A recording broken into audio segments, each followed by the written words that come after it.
ভাইজা, এটা ঠিক না, দয়া করে তুমি গাছ থেকে নামো। আমি তোমার বোন, আমি তোমাকে কতই না ভালো ভাবতাম আর ভালো মানুষ মনে করতাম, কিন্তু ভাইজা আমার একটা কথাও শুনল না এবং তার মনে যা ছিল সেই রাতে সে তার সবটুকুই আমার সাথে করে বসল। শেষ পর্যন্ত এটা কিভাবে হলো তা আমি তোমাদের এই গল্পেই বলবো। তার আগে বন্ধুরা, তোমরা যারা আমার গল্পগুলো শোনো তারা আমার চ্যানেলটিকে সাবস্ক্রাইব করো না। তাই আপনাদের কাছে রিকোয়েস্ট, প্লিজ চ্যানেলটিকে সাবস্ক্রাইব করে ভিডিওটিতে লাইক বাটন ক্লিক করে ভিডিওটি শেষ পর্যন্ত দেখুন। আমি ঢাকার বাসিন্দা, আমার নাম নেহা, আমার বয়স ১৯ বছর। লোকে বলে আমি দেখতে বেশ আকর্ষণীয়, আর সম্ভবত এজন্যই পাড়ার ছেলেরা প্রায়ই আমার সাথে নানা কথা বলতে চায়। আমার পরিবার খুব ছোট। আমি, আমার ছোট ভাই আর মা বাবা মারা গিয়েছিলেন যখন আমার বয়স মাত্র ৭ বছর। মা বাবার জায়গায় ব্যাংকে চাকরি পেয়ে গেলেন এবং তিনি আমাদের দুজনকে মানুষ করতে লাগলেন। এখন আমি আর আমার ভাই দুজনেই কলেজে যাই। আমার সাথে যে ঘটনাটি ঘটে সেটা ৩ মাস আগের কথা। সেই দিনটা ছিল সোমবার আর আমি কলেজে যাইনি। আমার ভাই আর মা যেমন প্রতিদিন নিজ নিজ কাজে চলে গেলেন, বাড়িতে একা ছিলাম আর কিছু করতে ইচ্ছে করছিল না। আমি তাই ইউটিউবে গল্প পড়তে শুরু করলাম, হয়তো মনের অশান্তি কিছুটা ভুলিয়ে নেবে। ঠিক তখনই মায়ের ফোন এলো। তিনি বললেন আজ তার ফিরতে দেরি হতে পারে। আমি বললাম ঠিক আছে মা, তুমি আরামে আসো। তারপর জানি না কেন মনে খুব খালি খালি লাগতে শুরু করলো। আমি বিছানায় শুয়ে পড়লাম আর কখন ঘুমিয়ে পড়লাম তার টেরই পেলাম না। হঠাৎ আমার ঘুম ভেঙে গেল, কিন্তু আমি নড়লাম না। আমার মনে হলো যেন কেউ আমার পাশে বসে আছে। আমি অনুভব করলাম কেউ আস্তে আস্তে তার আঙুল দিয়ে আমাকে স্পর্শ করছে। প্রথমে আমি বুঝতেই পারলাম না যে এটা কি হচ্ছে, কিন্তু যেই আমি আস্তে আস্তে চোখ খুললাম আমি ভিতরে ভিতরে কেঁপে উঠলাম। আমার ছোট ভাই, যাকে আমি সব সময় মাসুম আর শরীফ ভাবতাম, সেই আমার পাশে বসে আছে। আমি বিশ্বাসই করতে পারছিলাম না যে সেটা করছে। আমার বুক খুব জোরে ধড়ফড় করতে লাগলো আর আমি বুঝতে পারছিলাম না যে আমি কি করব। কিছু বলার সাহসই জোগাড় করতে পারলাম না। আমি ভাবছিলাম যে সে কেন এমন করছে। সে কি কখনো আমার সম্পর্কে এমন কিছু ভেবেছে নাকি এটা শুধুই একটা ভুল? সেই মুহূর্তে আমার মনে অনেক প্রশ্ন ঘুরপাক খাচ্ছিল। আমি কি তাকে ক্ষমা করতে পারবো? এটাকে এমন একটা ঘটনা যা আমি উপেক্ষা করে যেতে পারি। কিন্তু একই সাথে আমি জানি না কেন সেই মুহূর্তে আমার রাগ হচ্ছিল না, বরং আমি দ্বিধায় পড়ে গিয়েছিলাম। হয়তো আমার বোঝার মধ্যে কিছু ঘাটতি ছিল, না হলে আমি সেই মুহূর্তে অন্য কিছু ভাবছিলাম। কিছুক্ষণ কেটে গেল আর আমি তখনও ঘুমের ভান করছিলাম। ঠিক তখনই হঠাৎ মনে হলো ভাই আমাকে আস্তে আস্তে জাগানোর চেষ্টা করছে।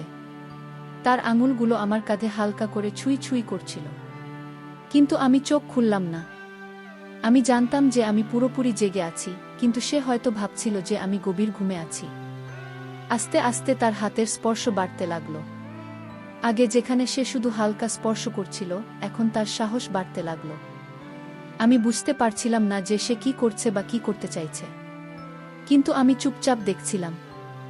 আমার মনে অনেক প্রশ্ন উকি দিল। এই মাসুম হাই হঠাৎ এত বদলে গেল কি করে? সে কেন এমন করলো? আমি বুঝতে পারছিলাম না যে সে আমাকে ঘুমের মধ্যে কি খাওয়ানোর চেষ্টা করছে। আমার ঠোঁট বন্ধ ছিল, কিন্তু তবুও সে চেষ্টা করছিল যেন আমি কিছু খেয়ে ফেলি।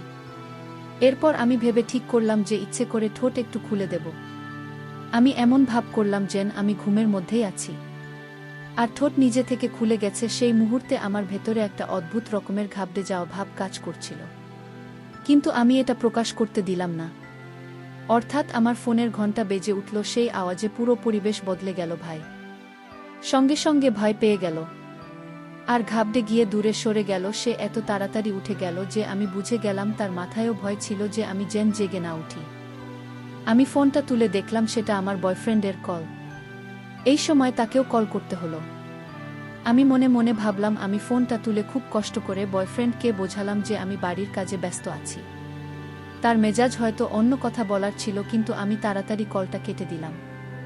এবার আমার নজর আবার ভাইয়ের দিকে, কিন্তু সে ঘর থেকে চলে গেল। আর আমি ভাবতে লাগলাম আমি কি তার সাথে এই ব্যাপারে কথা বলবো নাকি এটা উপেক্ষা করে যাব। অনেকক্ষণ আমি আমার চিন্তায় ডুবে রইলাম। আমি ভাবলাম যদি আমি এটা নিয়ে কিছু না বলি তাহলে হয়তো আবার এমন ঘটনা ঘটতে পারে, কিন্তু যদি আমি তাকে কিছু বলি তাহলে আমাদের সম্পর্ক চিরকালের জন্য বদলে যাবে। তারপর আমি আর থাকতে পারলাম না। আমার মনে একটা অস্থিরতা কাজ করছিল, আর আমি ভাইয়ের সাথে কথা না বলে নিজেকে সামলাতে পারছিলাম না। আমি তার ঘরের দিকে এগিয়ে গেলাম। ভাইয়ের আলাদা একটা ঘর আছে যেখানে সে প্রায় গিয়ে পড়াশোনা বা অন্য কিছু করে। আমি বুঝতেই পারছিলাম না যে আমি তাকে কি বলবো। তাই পুরো ঘটনার মুখোমুখি কিভাবে দাঁড় করাবো। যখন আমি ভাইজের ঘরের কাছে পৌঁছালাম তখন দরজা অর্ধেক খোলা ছিল। আমি আস্তে আস্তে ভিতরে উকি দিলাম, যা দেখলাম তা আমার চোখ কপালে তুলে দিল। ভাই বিছানায় শুয়েছিল আর সে তার হাত দিয়ে এমন কিছু করছিল যা আমি এতদিন শুধু একটা শিশুর মতোই দেখে এসেছি। সে এমনটা করতে পারে এটা আমি কখনো ভাবিনি। 1 মিনিট ধরে শুধু দরজার পাশে দাঁড়িয়ে দেখতে লাগলাম। আমার মাথায় তখন অসংখ্য প্রশ্ন ঘুরপাকার ছিল। আসলে তার কি হয়েছে? সে সত্যি এমনটা করছে নাকি আমি কোনো ভুল বুঝে ভুল দেখছি? আমি নিজেকে শান্ত করার চেষ্টা করলাম, কিন্তু আমার চোখ তার দিকেই আটকে ছিল। আমি জানতাম যে আমাকে কিছু করা উচিত, কিছু বলা উচিত, কিন্তু আমার গলা দিয়ে কোনো আওয়াজ বের হচ্ছে না। আমি যে ভাইকে এতদিন মাসুম ভেবে এসেছি সে আজ আমার সামনে একদম অন্য রূপে হাজির। তাকে এই অবস্থায় দেখে আমার মনে হলো হয়তো সে ছোটবেলা থেকেই এমন কিছু দেখেছে বা অনুভব করেছে যা নিয়ে আমি কখনো ভাবিনি। আমার মনে তার প্রতি কোনো ঘৃণা আসেনি, বরং আমি দ্বিধায় পড়ে গিয়েছিলাম। আমি বুঝতে পারছিলাম না যে এটা তার কোনো ভুল বোঝাবুঝি নাকি আরও কিছু। আমি আস্তে আস্তে দরজা থেকে সরে যাওয়ার সিদ্ধান্ত নিলাম। আমি জানতাম যে যদি আমি তাকে এই অবস্থায় টোকাই তাহলে আমাদের মধ্যে কি হবে। আমি মনে মনে ভাবতে লাগলাম যদি সে আমার সাথে কিছু ভুল করে ফেলে ঠিক তখনই সে আমাকে দেখে ফেল। আর যে ঘটনায় আমি ভয় পাচ্ছিলাম সেটাই ঘটে গেল। ভাই আমাকে দেখে আর স্থির থাকতে পারল না, আর সে আমার কাছে এসে সেই কাজই করল যে সে হয়তো কতদিন ধরে করতে চাইছিল। কিন্তু আমি ভাইকে বাধা করতে পারলাম না।